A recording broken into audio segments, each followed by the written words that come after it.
Hello everyone, it is Joe here from Omnipoke, the channel that brings you guys everything Pokemon. Today we're going to be talking about my favourite subject in the Pokemon TCG, Cube format. The Champions Cube is back. The Cube League is one of my favourite things to get involved with. I'll try and have links straight away all in the description below. And also links to a stream happening this weekend. You guys can actually tune in and watch the Champions Cube over at the P3 podcast on Twitch. This is happening on Saturday and Sunday, starting at 9 a.m. Central Time, so 2 p.m. GMT for me. And it's going to be great. You're going to get to watch the draft happen. There'll be a small break when we build decks, and then we'll be jumping into a double elimination bracket of some of the best performing players over the last, I think it's been 6 months since we've last done a Champions Cube, something like that. We have 20 players, 2 pods of 10 players. So the cube itself is a 680 card cube, which means we only draft 68 cards. Even though it's a mutant draft, that's still very tight, and I expect decks to be not the strongest, actually, because 68 cards doesn't give you a lot of leeway to be greedy or experimentational with picks. It might mean people will tunnel vision aggressively in the draft itself, because 68 picks, chopping down from 68 down to 45-ish, maybe, so you have plenty of energy cards in your deck, is not going to be easy. You won't get many easy picks at all throughout the draft, and especially the caliber of the drafters is going to make life difficult. But before we jump into the cube itself, which I'll be looking at today for some pre-draft tactics and my thoughts going into the cube, I'm quickly going to talk about the Potown store before I forget. They are the fantastic sponsor of Omnipoke. You can go ahead and use code Omnipoke for 5% discount on your orders for PTCGO codes, and they're the place to be honest. So we are back talking about Cube, and make sure you guys tune in. Even if you aren't familiar with Cube, I'm certain that it's going to be a great experience. There are casters the entire time talking through the gameplay as well as the draft, so you can learn a lot about Cube. If it's something that you're not into just yet, this could be a great way to initiate yourself. Mutant is a challenge in itself, where we're drafting with different evolution rules. It means we have a ton more avenues and paths to go down. Mutant evolution is simply where you evolve via type rather than regular evolution. So colorless Pokemon evolve upwards. Say like a Spinder could evolve in this instance to like a Delcatty, which could evolve into like an I was going to say Ursaring. I guess it's an Ursala now that I'm on this line of thought. But yeah, you go via type rather than what you would normally evolve into. So we have some super interesting cards. This is mostly Gen 3 and Gen 4 cards, leaning mostly towards Gen 3 actually. There's a lot of old EX cards in the draft, which we'll look at momentarily, which means the power level is like fairly low-mid, I would say. Which means it's going to be long tactical gameplay as well, where people actually can set up some powerful board states of multiple stage 2s, like realistically. So it's going to be a bit of a headache to try and get your head around the draft. I have looked over the cube a couple of times. I haven't played this cube for a long time, and the last time I actually played this cube, I did pretty badly. So I'm excited to have another bite at the cherry with this. So yeah, just a quick note for the players. I'm in Pod 2. It's a seeded draft, basically. So I'm second seed at the moment in terms of like the rankings on the Cube Discord in this current season, and there are some great players in like both pods. There's no getting around it. These are some of the most experienced drafters that we have, just because of the sheer volume of cubes that we are playing in the Discord is phenomenal, and players have definitely tested this cube out and whatnot as well, so I'm not expecting any freebies here whatsoever. I do get a couple buys because I've been doing well in the league so far, but that's by no means going to give me like a free run into the high placements. I did place 4th and 2nd in my last 2 champs cubes, so I'm really hoping to get a dub in here somewhere. But we've got some great players in here, even ones you'll notice even in my pod. You've got Burt Walters, fantastic player, Zach Kreckler, too, just like incredible players, and Mike Gibbs even recently has had some great results. So yeah, everyone is very experienced, very good drafters, and it's going to be a hell of a time trying to come up against these guys. But today we're looking at the cube itself and having a bit of a discussion on where my head is at. Let's look at the rules first. So yeah, like we said, Gen 3 mostly, with Delta species Pokemon and whatnot. EX is going on in here as well. Here's the breakdown of counts. So looking at like 132 supporters, when we're playing with 10 people, 13 is kind of like a low side of supporters, really, which is kind of scary. So I think I'm going to have to aggressively try and draft supporter cards. The 115 item split, there's not a whole lot of ball search, which is kind of scary.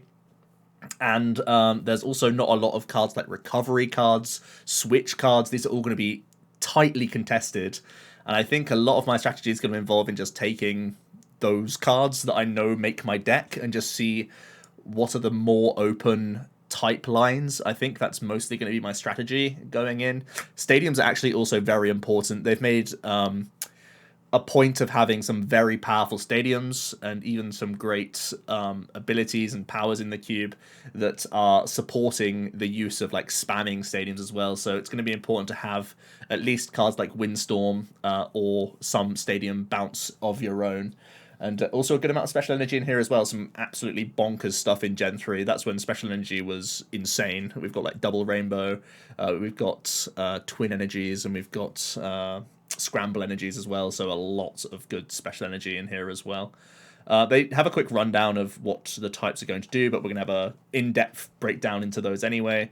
Talking about the mutant rules, there's a gentleman's mulligan, which is just something that a lot of the time we have in the Discord, where if your hand is just terrible, you can shuffle it in. Your opponent won't get the mulligan card. But yeah, the coin flip rules are Gen 3, so the winner of the coin flip must go first. And they don't draw at the beginning of their turn. Can't play supporters, but they can play item cards, stadiums, and they can attach an attack. So there's some really good setup attack mons, which obviously, because we're mutants, there's like a ton of them in all sorts of different types. And these Pokemon are fantastic, not only for setup, but then they can, if you've attached an energy to use one of these setup attacks, the following turn you can simply attach again and use like an aggressive stage 1 in certain instances. And I think that's going to be very powerful in this draft, taking advantage of the Gen 3 rule set. So something to bear in mind there. Going through powers and whatnot, EXs and EXs are in this cube, because I think there's like a Jirachi capital EX, but not too big of a deal here. Supporters remain in play. That's just to work with, again, a couple specific cards. Just talking about trainer, etc. Nothing too crazy here. There's a couple specific rulings. Ditto Prism, if its ability is shut off, it can still evolve into any stage 1, because it's a colorless Pokemon. Metal Saucer can recover old special metal, apparently, based on this cube, so that's cool. And Dark Patch cannot recover special dark, so a small thing there. I guess it makes Saucer slightly better, makes special metal maybe a slightly higher priority draft. And there's a Shifter EX, which is a super strong card in this draft anyway, but they've nerfed its power to only be live when it's in the active position, which is just a balancing thing, because that card is already super stupid and overstated, to be honest. I still think it's, even post that nerf, one of the strongest cards, but we'll get there, Alright, so, yeah, like I said, my general strategy, 68 cards, not a lot. When you're drafting between 10 people, the resources are going to be pretty tight, honestly. So I'm going to be quite boring with my draft. I'm going to be going hard on supporters, make sure I guarantee some nice recovery, try and get switch cards. Obviously, like balloons, floatstones are super premium in this draft, because there's a lot of Pokemon that are great, that have either great abilities or powers or whatever when they're in the active position, or there's some great like powers and whatnot that can potentially be like self-accelerators when they're in the active, and then you can simply like evolve out of them later on in the game. There's certainly a lot of those cards, so I think switch outs are going to be important. Also, as you can already see from the grass stuff, there's some important status condition type Pokemon, some annoying like confusion, poison stuff going on here, especially with some of the stage 1s like Parasect with that annoying ability. These are going to be important to bear in mind. I think the stage 2s in grass in general are not like stellar. I think probably Meganium is the standout, where it can be acceleration and healing, which I think is good. And 90 for 5 is expensive, but if you get some of these other energy manipulating stage 2s, I think you can pull it off. And actually 100 damage, even though it's for that amount of energy, is nothing to sniff at in this cube. It's a good number, definitely gets you over the hurdle of a lot of stage 1s, so that's very good, and the poison can be annoying. Beedrill seems really good, because, like I said, there's not a lot of ball search in the draft, so having Sunflora and Beedrill for grass is like a big selling point, I think. these engines that can sometimes wheel towards you because they're type specific, whereas most engine Pokemon get like snap picked because they're just draw in general. Whereas these ones, they have that bit more leeway that they can find their way to you, and it means that you can keep a chain of attackers, which seems pretty good. It just feels like Grass is going to be pretty setup based if you're leaning into the stage 2s. If you're into the stage 1s, you're kind of in this sort of disruption, statusy stuff going on. You've got a bit of spread from Wheezing over here. A Venomoth, kind of interesting. One of the good things about Grass is that you have a lot of decent basics. There's like a couple natural Call for Family mons. There's a Coax over here. Coax seems really good. It's almost as good as Call for Family, to be honest, in this cube, where you're probably going to be multi-type, even if it's just engine mons or whatnot. You've got Honey. So yeah, a couple of really nice basics for Grass. That is a bit of a selling point compared to some of the other types, actually. So it seems like you'll set up reasonably well with Grass. I just don't know if you're doing the most powerful things in the game. But it seems like a safe enough thing to go for. Empoleon seems to be one of the most overstated cards in the draft. It's basically got EX stats almost on a 1-prizer, and I think that's going to be super powerful. I think everyone knows that Empoleon is a high priority card. It has Snipe inbuilt.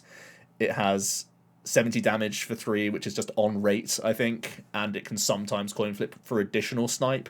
Seems crazy, honestly. There's some cool Kingdra combos that you can do, especially because you have some weird multi-type like stage 1s that you can cheese this Kingdra into, and you can randomly use genetic memory for 1 water energy to do some silly things. I know there's a Dialga that people like trying to use with this that has like a 40 devolve, and for like 1 energy, that's really stupid.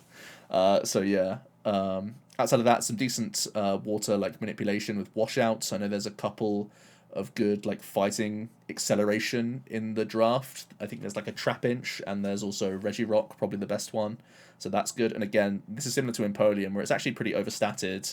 80 with a bit of disruption on top is not bad, even for 4 energy. I think that's okay. Salamence can be a sniper as well. Crush Draw and Water Cool, both reasonable acceleration. Ludicolo also, although its hit points are pretty low, its damage output is dangerous. There's a lot of good setup stage 1s as well, so it feels like Water, you are going for the stage 2 route, because there's not really many aggressive stage 1s. Like maybe Glaceon and Frostlass are kind of the more aggressive ones. But outside of that, I think you're mostly like setup style mons with Beacon, Shady Dealings, Abyssal Hand. Even Vaporeon is good with that power. So things to bear in mind there. Again, there's some great water stuff. Obviously, support nav will be taken by anyone, and then you just need any reason to like get a random setup stage 1. And like I could easily see 1/1/1 water lines of certain Pokemon, like going Lapras, Starmie, Walrein or something. Lapras, Drizzile, like Swampert, or even Ludicolo is a draw engine of sorts. So I can see those sorts of things just entering decks because there's so many good like setup mons. Ocean Search, again, just a great card, especially when we're all starving for Ball Search. That seems really strong. So yeah, pretty happy with some of the early game stuff. Some of these Manaphy's are also pretty good. Mew, definitely a strong card. Latios even isn't that bad. It can wall out evolved Pokemon's bodies when it's got the Latios in play. Sorry, the Latias in play alongside it, so that's a bit of an annoying mon. This one can block out EX as well. So a couple like aggressive basics, which I've always got my eye on. But it mostly seems like there's some great setup stage 1s here and some overstated stage 2s. So a pretty good combination for water. I think people will contest water pretty hard. Fire's also an interesting one. I've played Fire before in this cube, actually. I played aggressive, like, basic Fire stuff. Just these chaps, basically. I did quite badly, actually. So I might try a different approach this time with Fire, where I actually evolve a bit more. There's 2 Fire starters now. If anyone gets both of those, they are way ahead of the rest of the pack, because the acceleration options aren't nearly as good as 2 Fire starters, I don't think, which is crazy. Volcanic Ash, obviously a dangerous snipe, so something that you can't ignore. And even Blaze Kick is above rate, I think, for 2 energy. The potential to do 50 or whatever. So yeah, really, really nice.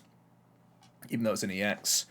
Some good stage 1s as well. Arcanine seems overstated. Camerupt can be super annoying for anyone that's on like Delta strats. Sharing, Magcargo, Roast Reveal, these could all get picked at by anyone.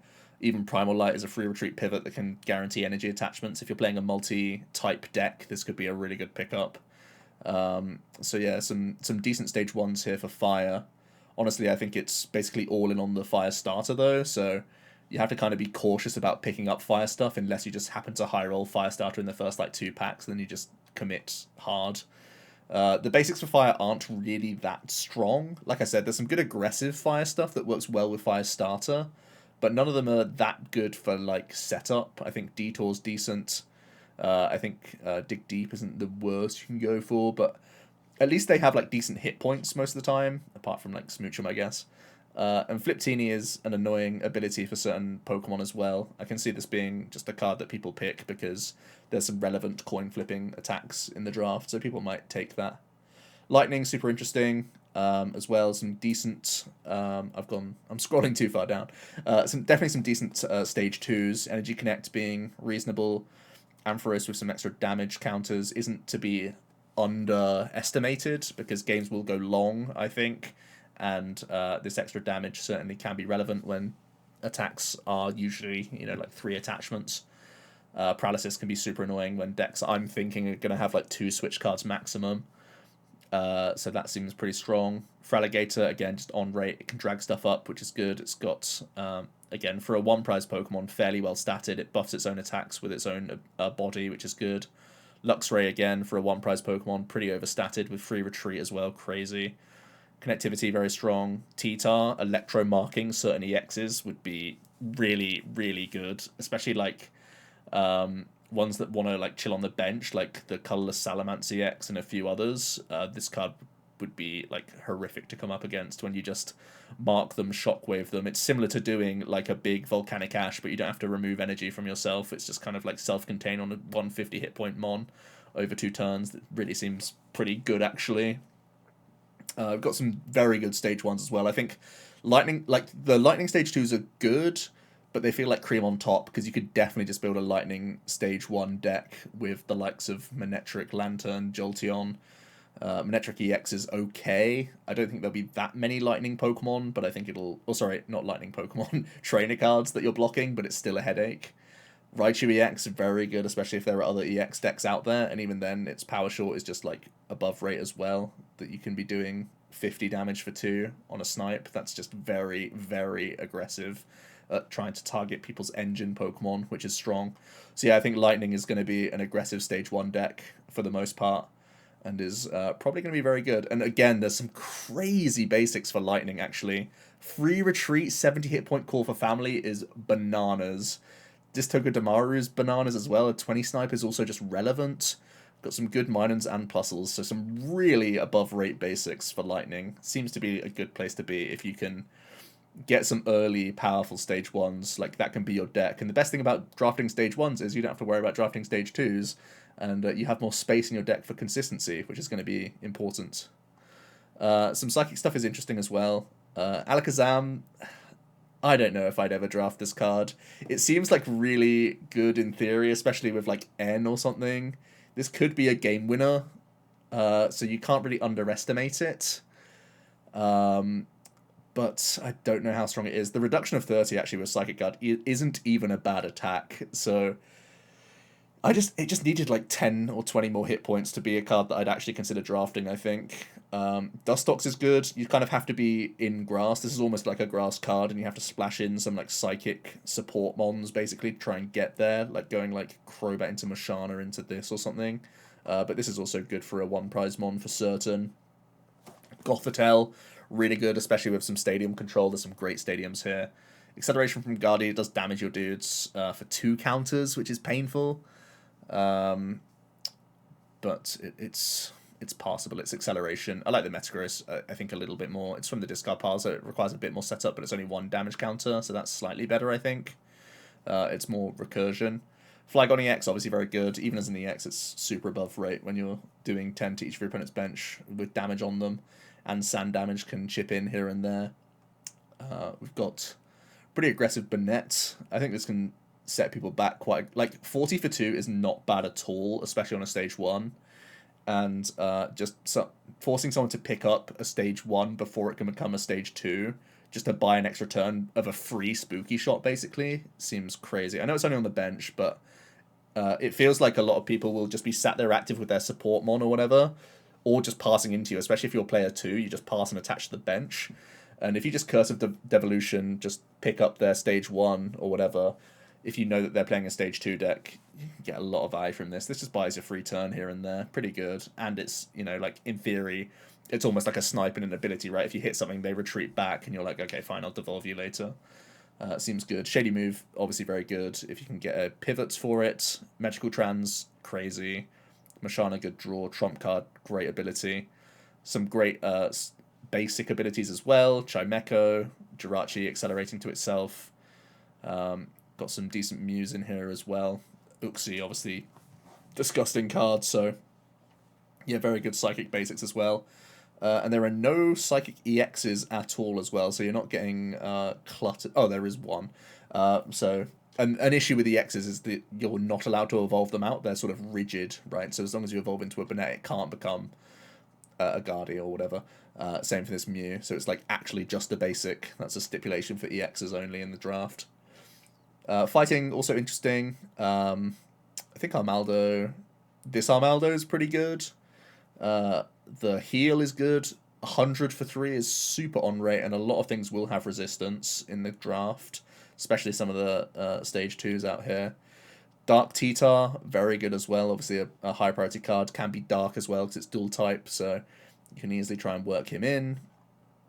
Nidoqueen, very good. Meganium, very good as well. That reduction as well. Reduction of damage is actually super important in this draft, especially because, like, 40 can set up a 60 quite nicely in a lot of instances, or even just a couple 40s into a 60. Not a bad shout at all. Poly is above rates as well, I think, slightly. There's some decent stage 1s. Obviously, people are scared of Metacham because it shuts off abilities, or powers, I guess.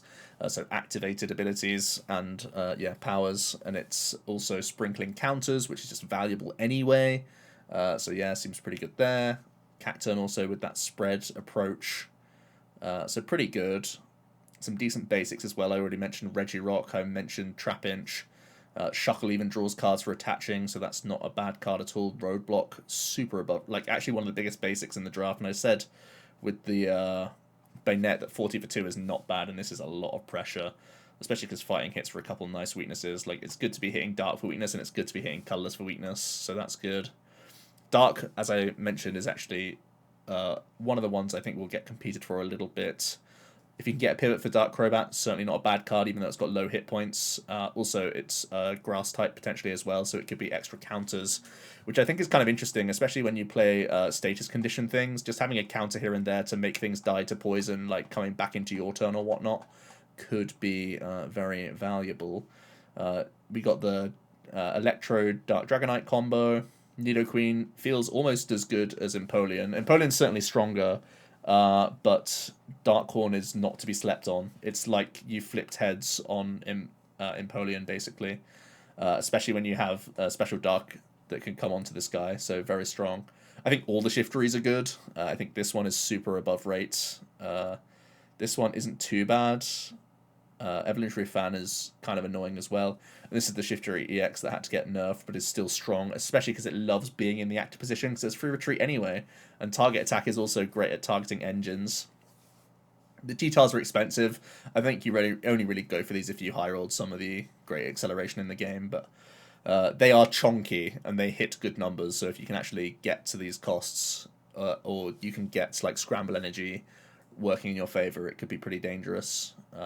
So yeah. Some decent stage 1s. Obviously, Umbreon, very good. Houndoom, not bad. Golbat, just drawing a couple cards here and there. A lot of dual type dudes, so it gives you some splashability here, which is kind of interesting. Dark can like branch off into other stage 2s, which is not to be undersold. And actually surprisingly weak amounts of basic dark things, I think. There's like... Yeah, nothing too great. A couple EXs, which is annoying. I mean, Absol's crazy, obviously, but people just take that away from you. But there could definitely be some better setup dark guys, I think. Comparing it to, like, Lightning and comparing it to other things, like, other than Poochyena, what are you happy to see? Like, Sneasel's Free Retreat, maybe? Yeah, there could definitely be some better dark setup mons here. It just feels unfair compared to the other stuff, but I guess the balance is their stage 2s are cracked, so you work hard, but you get the payoff. And metal is kind of the outlier because there's a lot more metal stuff than the other types, I believe, because there's just so many Delta Pokemon, which are, again, dual types, so these can be splashed into different decks, not just metal. There's a couple big Agrons. I think they are actually worth working towards. There are a couple of decent, like I know Dark Steelix can accelerate. There's also a Starmie that can accelerate. A couple ways that you can try and power up these big chonkers. And especially if you're using special metal, these are huge boys. So that's good. When this is in the active, it turns off powers and bodies. That's again, well, it's basics at least, which is some headache, and you're doing some good spread with the threat of 100 damage. So some split bombs immediately sets up a big KO for you. And this guy, a 50 and 20 around the board is actually disgusting, I think. If you can get like double special metal on this guy and just Metal Surge like 3 times, which is not unrealistic, you kill probably the biggest threat in the active position whilst killing like a lot of other things, and that's without any like backup support mons doing any extra damage counters anywhere. So I think this is a scary boy. I want to try him. He seems fun. He's expensive, but if you have the acceleration, he could be cracked. I think most of the Delta stuff is really good. Guardian insane, Flygon insane, Dragonite insane, Nidoqueen insane, Metagross insane. Titar can be very good if you have the support for him. So yeah, lots of good Delta mons. Stage 1s are interesting as well. There's obviously some pretty strong ones here. I've mentioned the accelerators. Steelix not just, like, he's overstated for a stage 1 for sure. You've got your Raichu, which is again pretty aggressive. You've got Ledian, not a bad card at all. Steelix EX is pretty big. This can also do 100 snipe here or there, which is pretty disgusting. So yeah, I don't know the best way to support him, but there's certainly going to be some good stuff going on here. We've got the Dialga, which everyone wants to evolve into to make the make the Kingdra work. The idea is that you can evolve from, what is it? It is I was going to say Kingler. No, it's Starmie and Vaporeon that you can evolve Dialga out of into that Kingdra EX that does a 40 and devolve, which is hilarious. Again, Metal has some great basics, like Beldum not bad, the Jirachis are crazy good, honestly, crazy good cards. This Mewtwo's crazy, and it's dual type, like cream on top, what more do you need? Got some good, I love the Skarmory as well, I think it's super relevant in this format. Even though you can't evolve out of it, it just seems good. You've got some good colourless stuff as well. Exploud, actually just a good attacking mon, I think. Flygon, pretty good, with some inbuilt reduction. Pidgeot, obviously, crazy engine. Salamence, crazy engine, especially because I'm paranoid that I'll only be able to get like 1 or 2 switch cards. Just having that locked down seems really good. Same for Retreat A Dodrio. I will prioritize them pretty highly, I think. Almost as high as like a draw mon, because it just does so much for you. Serene Grace, if you get some time machines, is crazy. The Delcatis are good. Porygon 2, not quite as good as the Gothitelle, but okay for sure. Backup, obviously great. Download, probably not going to be that strong, because I think you'd be lucky to get more than like 14 supporters, but if you do, if you really go down that alleyway, it could be huge payoffs. Some, again, great colourless basics. Eek is good, Mimic's good, Strike and Run's good. Kecleon, great for being multi-type. The Ho and the Lugia are multi-type, colourless, but also all these other types as well, so they're great. Smeargle, you'd be really happy to see Smeargle, I think. And yeah, like I said, the supporter quality isn't like disgusting, and there really is limited amounts of, for example, hand disruption, so I'm really going to have to prioritize these high. I think Faber has a lot of value in this cube as well. There's some great tools and special energy around, and stadiums. So, yeah, lost zoning that, especially if someone's playing Gothitelle, is crazy. Grimsley, scary card. Super scary card to come up against. Koga's Trap even seems very good. Clara, like Clara is disgusting. The fact that only like 2 people are gonna have Claras over the weekend scares me so much. It seems like insane value compared to what anyone else can have. If someone gets Sinlin Clara, like it's just gonna be disgusting. Honestly, I think it's such a huge buff because you just spam the best attacker that you got, and that's just so good in Cube. We've got Brinies, which are very strong as well, especially for... I've mentioned overstated single prizes so much, and I think Brinies, one of the reasons why they're so strong. Nessa is potentially a reason just to be in water, because like I said, Clara is like vomit-worthy. Nessa can be even better at times, especially if you're playing a stage 2. You can get the entire line back plus attachment or whatever in a turn. That's really, really good. There's some good synergy for Oracle-style effects with a lot of draw going on. Really happy to see admins. Roseanne's backup, really important card. I've already said stadiums and tools are really good in the draft, so yeah. There's also a Holland package that I'm super interested in. I kind of scooted past them, but the Holland package is going to be important. Getting a couple, at least, transceivers definitely seems like value. What else we got going on? Yell's Cheer. I can see myself easily just getting 3 Pokemon off this and being really sad that I didn't actually draft a Super Rod. I can see that being the case. Or if you just have like 1 N and 2 Pokemon, that's like insane value as well. Like if you have admin and 2 Mons, that's crazy. So yeah, that seems reasonable. Xerosic, the sad man, the poor man's Faber, but still reasonable. We've got ourselves some interesting stuff here. We've got the Aqua Patch, definitely a decent card. Dive Ball as well, good to be in water by the looks of things with the support they have. They have Patch, Clara, Dive Ball, and they just have overstated stage 2s. Like I said, it seems like there's a good amount of search, but when it's divided between 10, everything is scary. So I'd be happy if I got away with if I got 1 Lux, 1 Level, 1 Incense, I think I'd just be happy, honestly. It's going to be hard to get more than those sorts of things, even if you're drafting them high priority. There's like 5 rod effects here. There's a couple stretcher effects. So yeah, these are going to be important. Palpad, always a decent thing to try and eye up if you can. Special Charge could be okay, especially if you have Scramble Energy. It might be worth trying to reload those. VS Seeker's obviously decent. I love Warp Point. I love Windstorm. I think those are very strong. Decent stadiums. Got to be afraid of Curstone and Desert Ruins. Don't just get wrecked by them. Holland's Research Tower and Ruins are actually kind of interesting just because, and even Holland Legacy, because there's also a Golduck that can keep these in play, so it's like a mini Gothitelle type thing, which is good. Reverse Valley, super interesting card, pretty strong as well. We've got some more neutral stuff like Ruins, Training Court, Viridian Forest. I think these are all actually reasonable pickups.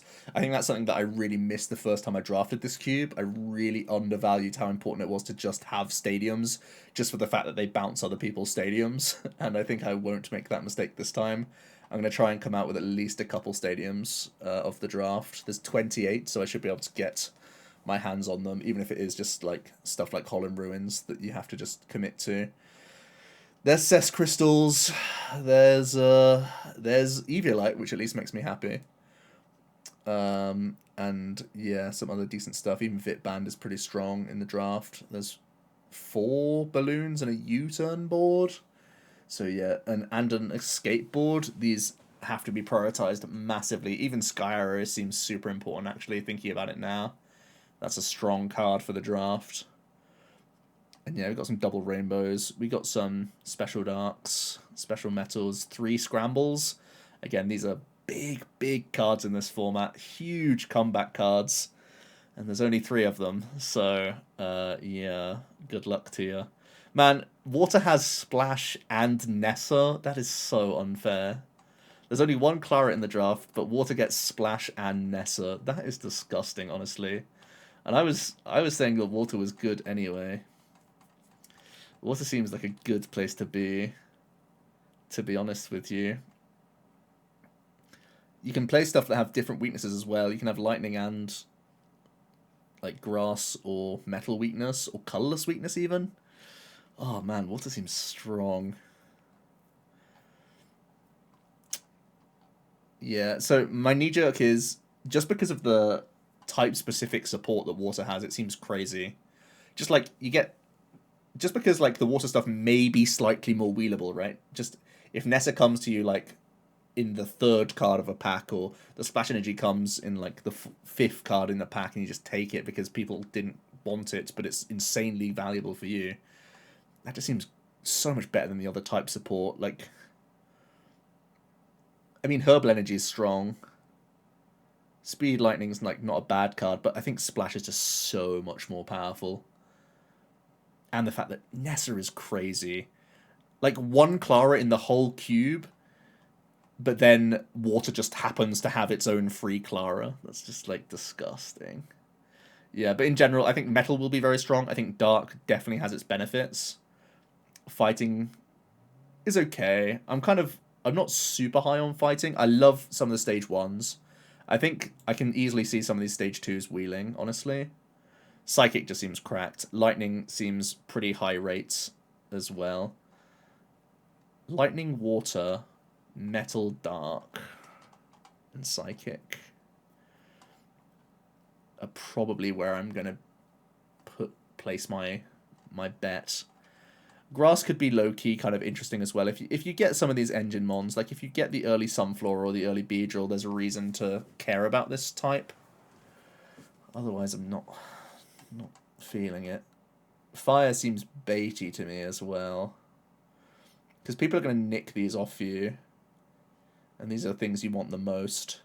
I guess, again, Fire's one of those things where you see Fire Starter and you just say, well, I'll try and hard pick Fire. So yeah, anyway, super interesting cube. Gonna be pretty wild. As always with Mutant, it's recommended especially with how weakness and resistance works in these cubes. Don't just be monotype if you can help it. Try and have a little bit of splashes here and there so you can try and play around your weakness map.